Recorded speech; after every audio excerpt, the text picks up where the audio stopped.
Welcome back to another AEW news update following last night's beach break edition of AEW Dynamite. And we've got lots to get through today, including Jay White's reaction to the new AEW Bullet Club, and Kenta finally appears in All Elite Wrestling. But before we get to there, the current coach of Cody Rhodes, Arn Anderson, recently spoke on his podcast about taking on more clients, mentioning that there are plans in the works. Arn Anderson is viewed as one of the best tag team wrestlers of all time and hinted that a tag team may be first in line. He said, "To be perfectly honest with you, there is something that's going to be happening. I hope pretty soon on AEW, and we'll keep that close to the vest until it does happen. But it will change my life 100%, and it will change that individual's life 100%. As far as building a new tag team for the future, that may be the first building block, and we'll just sit on that for now. But there are some plans in the works." And we recently had a theory on the channel of a new version of the Four Horsemen faction in AEW before we had to take it down. And could this be what Arn is hinting at? Could he maybe join Tully Blanchard in helping take FTR back to the tag titles, or will he be going a different direction? Let me know what you think in the comments down below. AEW recently announced a women's tournament and have now confirmed the 16 names that will compete to become Hikaru Shida's next challenger for the AEW Women's Championship. The matches will be split into two brackets, with one half of the matches taking place in Japan, while the other half will take place in America. The American bracket consists of Serena Deeb, Riho, Dr. Britt Baker, Tay Conti, Thunder Rosa, Nyla Rose, Anna Jay, and Layla Hirsch. The Japanese side of things will see Aja Kong, Yuka Sakazaki, Veni, Emi Sakura, Ryo Mizunami, Mai Saruga, Rin Kadakura, and Maki Ito all fight it out, with the winner of each side of the bracket meeting in the final. Four of the competitors on the Japanese side of things have appeared in AEW before during the early days of the promotion, when they showcased Joshi talent before the travel restrictions hit the world. We already know one of the first round matches, with the first ever AEW Women's Champion Riho set to take on the current NWA Women's Champion Serena Deeb. And let me know who you think will make the finals in the comments down below.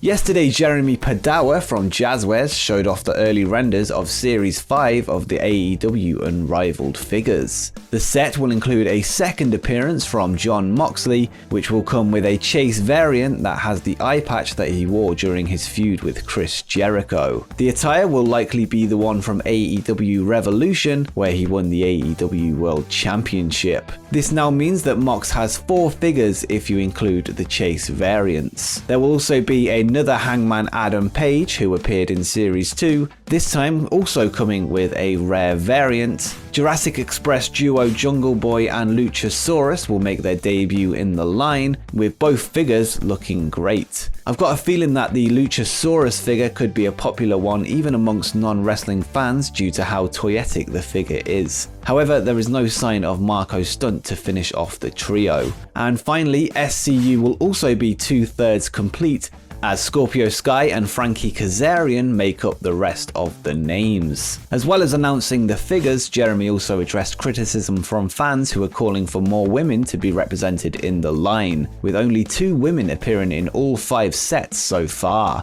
He said, "We will absolutely celebrate the incredible roster of women in AEW. It's been a miss. No excuses. With Unmatched and Unrivaled, we will do better." This follows jabs from Dr. Britt Baker towards Cody Rhodes, who now has multiple figures in the line before many of the women's roster even have one. And let's hope that we get some more women figures soon. And let me know in the comments, do you collect the AEW Unrivaled figures? I personally have 8 in my collection, with the Young Bucks, Adam Page, MJF, Rey Fenix, Chris Jericho, Kenny Omega, and Cody Rhodes all sitting on my shelf. And hopefully I can add that Pentagon Jr. soon, and what a lovely figure that is. And if you're enjoying the video so far, make sure you drop a like down below and subscribe so you don't miss any upcoming AEW content. But let's get on with the rest of the video.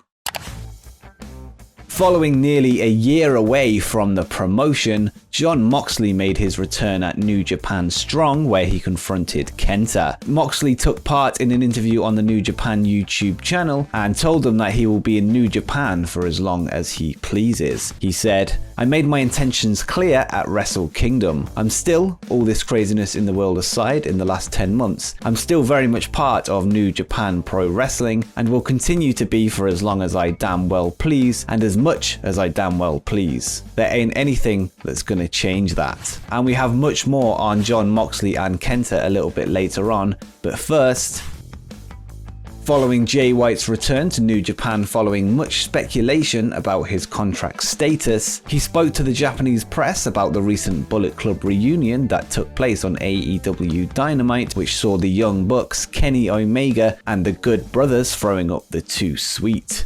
White said, "This is real Bullet Club right here. We're not a cheap rip-off trying to recreate the past and regain relevance, and doing corny reunions just so you can sell t-shirts. Of course, you all still buy them because you are you. Let me tell you what real Bullet Club is about. It's about change, moving forward, progression. It's not about living in the past or going backwards." So Switchblade is clearly not a fan of the new group, adding more fuel to the theory of a war between Bullet Club Japan and Bullet Club America.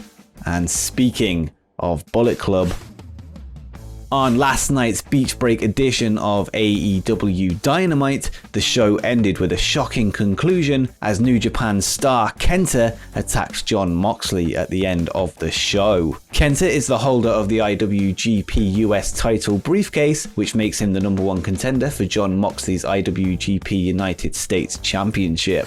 The two are set to go one-on-one at New Beginning USA, and it looks like Kenta is looking to gain an early advantage. He's been calling Moxley out for months, and the two finally met face-to-face last week at New Japan Strong, and the feud is now crossing over into All Elite Wrestling. After the show, our friends over at the AEW Twitter account posted a video of a backstage confrontation between Kenny Omega and Kenta. Kenny told Kenta that Switchblade never told me to expect a guest, which of course is referring to Jay White, the leader of the Bullet Club in Japan, who is known as Switchblade Jay White. Kenta wasn't so receptive of Omega as he told him, "Shut the F up, I'm not your friend," before walking off. Omega shook it off as he turned to the camera to request Tony Khan to book a tag team lights out match, with himself teaming with Kenta to take on Jon Moxley and Lance Archer next week on the 10th February edition of Dynamite. Once again, AEW have done a great job in the next chapter of this Bullet Club crossover storyline,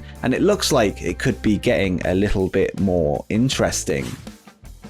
And just as I finish this video, we have some breaking news, and this comes from Dave Meltzer of the Wrestling Observer Radio, and he has confirmed that a deal has been struck between AEW and New Japan Pro-Wrestling, and a working relationship between the promotions is now official. According to Dave, New Japan wanted Jon Moxley to continue to work their shows, and in order for that to happen, AEW wanted an agreement in return. All previous issues between the two promotions have been resolved, and they will be working together going forward. Today is a historic day in professional wrestling, and business has just picked up.